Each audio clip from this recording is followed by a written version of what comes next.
Buenos días, el Señor les bendiga. La escritura bíblica se encuentra en Mateo 20 del 6 al 11 y dice así: Y los discípulos fueron e hicieron como Jesús les mandó, y trajeron el asna y el pollino, y pusieron sobre ellos sus mantos, y él se sentó encima. Y la multitud, que era muy numerosa, tendía sus mantos en el camino, y otros cortaban ramas de los árboles y les tendían en el camino. Y la gente que iba de delante y que iba detrás aclamaba diciendo: Hosana, Hosana al Hijo de David, bendito el que viene en el nombre del Señor. Hosana en las alturas. Cuando entró él en Jerusalén, toda la ciudad se conmovió diciendo: ¿Quién es este?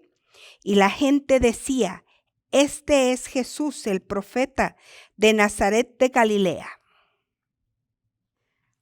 La escritura en Lucas 19, 39 al 42 dice así: Entonces algunos de los fariseos entre la multitud le dijeron: Maestro, reprende a tus discípulos. Él respondió y les dijo: Os digo que si estos callaran, las piedras clamarían. Y cuando llegó cerca de la ciudad, al verla lloró sobre ella diciendo: Oh, si también tú conocieras a lo menos en esto tus días, lo que es para tu paz, mas ahora está encubierto de tus ojos. Amén. Que la paz del Señor sea con ustedes en esta hermosa mañana. Es un privilegio el poder compartir el mensaje de la palabra de Dios en este hermoso día. Mi nombre es el Mayor Lex Girón y quiero comenzar con el título de este mensaje: el grito de aquella multitud que gritaba: Hosana, Hosana al Hijo de David, bendito el que viene en el nombre del Señor. Hosana en las alturas. Era aquel grito de alegría y de gozo que el pueblo, al ver a Jesús llegar montado sobre un burrito, emocionado le recibía. Esto nos dice al respecto en Mateo 21, 6, 11, que los discípulos fueron e hicieron como Jesús les mandó, y trajeron el asno y el pollino y pusieron sobre ellos sus mantos, y él se sentó encima. La multitud, que era muy numerosa, tendía sus mantos en el camino, y otros cortaban ramas de los árboles y las tendían en el camino. Y la gente que iba delante y la que iba detrás aclamaba diciendo a grandes voces: Hosana al Hijo de David, bendito al que viene en el nombre del Señor, hosana en las alturas. Cuando él entró en la ciudad de Jerusalén, se conmovió diciendo: ¿Quién es este? Y la gente decía: Este es Jesús, el profeta de Galilea. Hosana quiere decir salva ahora. Bendito al que viene en el nombre del Señor. Está citado en el Salmo 118, 25 y 26, que dice: Señor, danos la salvación, concédenos la victoria. Bendito el que viene en el nombre del Señor. Desde la casa del Señor los bendecimos. El Hijo de David, así lo dice en el relato de Mateo 21, 6. Hosana al Hijo de David. Pero algo ocurrió. Los fariseos entendían bien lo que la gente quería decir y por eso le decían a Jesús que callara a las multitudes. Encontramos la respuesta de Jesús luego en el libro de Lucas, capítulo 19, 39 al 42. Entonces algunos de los fariseos de entre la multitud le dijeron: Maestro, reprende a tus discípulos. Él respondiendo les dijo: Os digo que si ellos callaran, las piedras clamarían.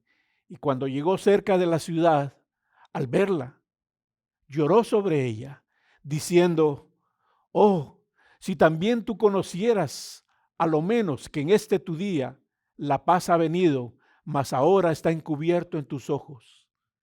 Quisiera preguntarles, ¿cuál es la importancia, cuál es la relevancia de la entrada triunfal de Jesús a Jerusalén?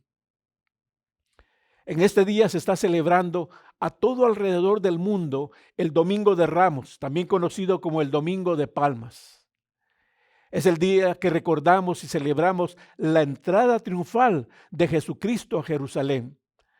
Hace años mi esposa y yo nos encontrábamos en la ciudad de Jerusalén y fue algo espectacular, algo asombroso, cómo al ver las multitudes portando ramas, gente de todos los países, de todo el mundo, decían y gritaban: Hosana, Hosana, Hosana al que viene en el nombre del Señor.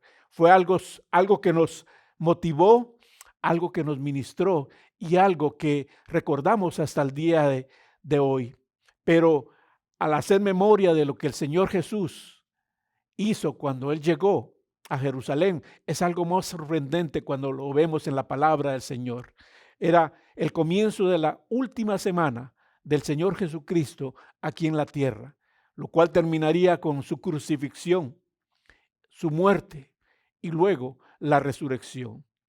La historia triunfal es uno de los pocos eventos en la vida de Jesús que aparecen en los 4 evangelios de la palabra de Dios. Mateo en el capítulo 21 lo cita, Marcos en el capítulo 11 lo cita, Lucas en el capítulo 19 también lo cita y finalmente Juan en el capítulo 12. Al reunir los 4 relatos, los 4 puntos de vista, es evidente que la entrada triunfal es un acontecimiento importante, no solo para las personas en el tiempo de Jesús, sino para los cristianos a lo largo de la historia. Para todos los cristianos, este es el comienzo de una semana muy especial, donde recordamos el sacrificio de Jesucristo en la cruz del Calvario por todos nosotros. Al meditar en esto, quiero enfatizar que el recordar es importante y es algo que como creyentes debemos hacer todo el tiempo. Recordar lo que hizo Jesús en la cruz es esencial, es importante para una vida cristiana que es cristocéntrica y agradecida.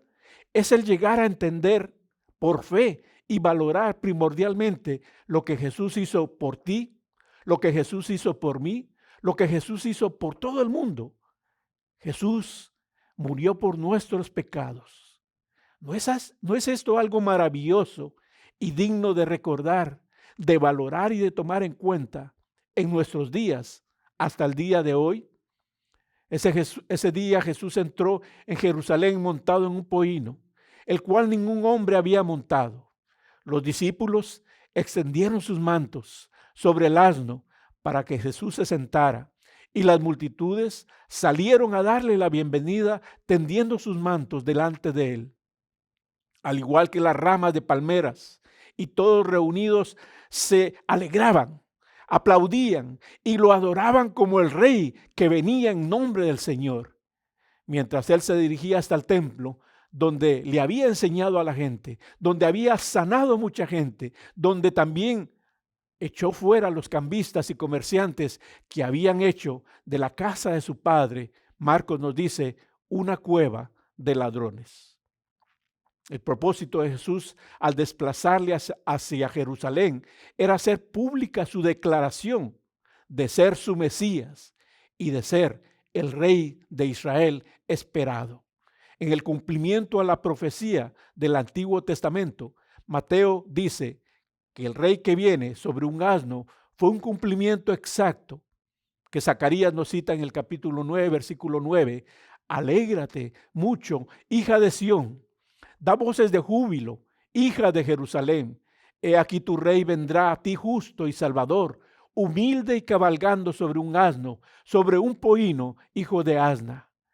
Jesús iba en un asno hacia su ciudad capital, como un rey victorioso, y es aclamado por el pueblo, como era la costumbre. Las calles de Jerusalén se llenaron. Él iba hacia la ciudad real, y todas las calles estaban abiertas, y como un rey que sube a su palacio, no un palacio temporal, sino el palacio espiritual que es el templo, porque su reino es un reino espiritual. Él recibió la alabanza, él recibió la adoración de toda la gente que lo reconocía y lo declaraba como rey. El colocar los mantos fue un acto de homenaje a la realeza. Cuando citamos en Segunda de Reyes, capítulo 9, versículo 13, nos recordamos la historia de Jehú, cuando es ungido como rey de Israel. Jesús estaba declarando abiertamente a la gente que él era su rey y el Mesías que habían estado esperando. Desafortunadamente, tristemente, La alabanza que el pueblo derramó sobre Jesús no fue porque le reconocieron como el Salvador de sus pecados. Ellos le dieron la bienvenida como el resultado de su deseo y de su necesidad de tener un libertador mesiánico, alguien que los llevaría a una rebelión en contra de Roma. Hubo mucho más que, a pesar que creer en Cristo como el Salvador. No obstante, ellos pensaron que quizás Jesús podría ser el libertador y la respuesta a su gran necesidad. Ellos habían aplaudido al Rey de Reyes y le habían dado la bienvenida diciendo Hosana, le habían reconocido como el Rey y Señor de sus vidas, pero con algo más que eso en sus mentes, por un interés. Cuando el Señor no cumplió sus expectativas, cuando el Señor no llenó todo aquello que ellos estaban esperando, ellos se rebelaron y en una forma masiva y violenta contra los ocupantes que se pusieron contra Jesús. En solo pocos días, aquellos hosanas cambiarían a los gritos de crucifícale, crucifícale. Quienes le habían aplaudido como héroe, pronto lo estaban rechazando y lo habían abandonado. La historia de la entrada triunfal está llena de contrastes y esos contrastes tienen aplicaciones para todos los creyentes hasta hoy en día. Primero, tenemos que reflejar la humildad, porque es la historia de aquel rey que vino como un siervo humilde en un asno, no presumiendo en un corcel, no en vestiduras reales, sino con la ropa de los pobres y los humildes. Segundo, porque Jesucristo no vino a conquistar a la fuerza como los reyes de la tierra, sino vino a conquistar con amor, con gracia, con misericordia y su propio sacrificio, su propia muerte en favor del pueblo. Su reino no es de los ejércitos y de esplendor, sino de humildad y servicio. Él no conquista las naciones, sino conquista los corazones y las mentes. Finalmente, porque su mensaje era de paz, una paz para estar con Dios, no era una paz temporal. Si Jesús ha hecho una entrada triunfal en nuestros corazones, Él reina, Él reinará, y en ese lugar tan especial, en paz y en amor por siempre. Ese es el deseo de Jesús hasta el día de hoy. Pero quisiera preguntarles, ¿será ese nuestro deseo también?